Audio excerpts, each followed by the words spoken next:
اعوذ باللہ من الشیطان الرجیم بسم اللہ الرحمن الرحیم۔ دوستو، آج آپ کی خدمت میں پیش کر رہے ہیں حضرت دانیال علیہ السلام کا واقعہ۔ حضرت دانیال علیہ السلام بخت نصر کے زمانے میں گزرے ہیں۔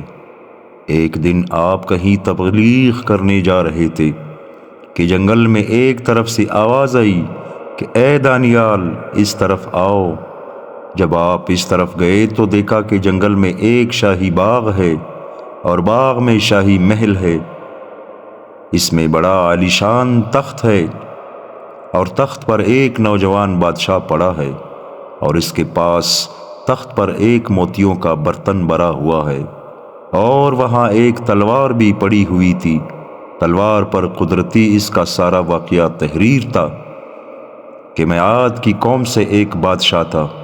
پروردگار عالم نے مجھے ہر قسم کی فراخی اور فراوانی عطا فرمائی تھی، اور اللہ تعالیٰ نے اپنے فضل و کرم سے میری طرف ایک پیغمبر بھی بھیجا تھا، لیکن بدبختی سے میں نے اس کی کوئی بات نہ سنی۔ اس نے ہر طرح سے مجھے سمجھایا، لیکن شقاوت اور بدبختی کی وجہ سے میرے پر کسی بات کا اثر نہ ہوا۔ آخر وہ پیغمبر ناراض ہو کر چلے گئے۔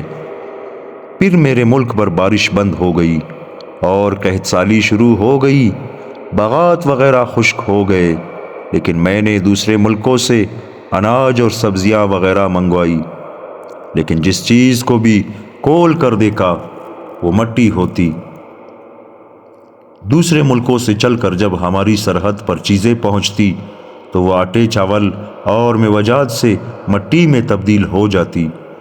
تو 4 دنوں میں میرے اہل و عیال، نوکر چاکر اور رعیت بھوک سے مر گئے، اور صرف میں اکیلا اس تخت پر رہ گیا تھا۔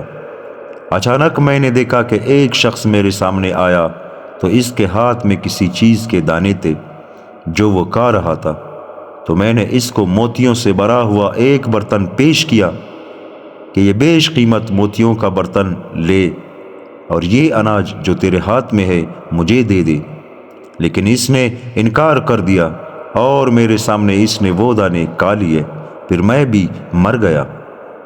حضرت دانیال علیہ السلام کو پروردگار عالم جل جلالہ نے یہ منظر دکھا دیا کہ آپ لوگوں کے سامنے بیان کریں۔ حضرت عبد الرحمن بن جبیر رضی اللہ تعالیٰ عنہ فرماتے ہیں کہ بابل کی زمین عراق میں بخت نصر نے ایک بڑا بت بنایا تھا، اور لوگوں سے جبراً اس کا سجدہ کراتا تھا۔ جو اس بت کے آگے سجدہ نہ کرتا، اس کو خندق میں جو آگ سے روشن ہوتی پھینکوا کر جلا دیتا تھا۔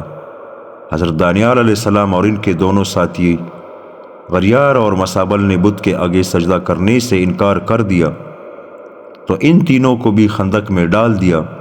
تو پروردگار عالم جل جلالہ نے ان پر آگ کو ٹھنڈا کر دیا، اور آگ میں ڈالنے والوں کو خود آگ میں ڈال دیا، جو جل کر راکھ ہو گئے۔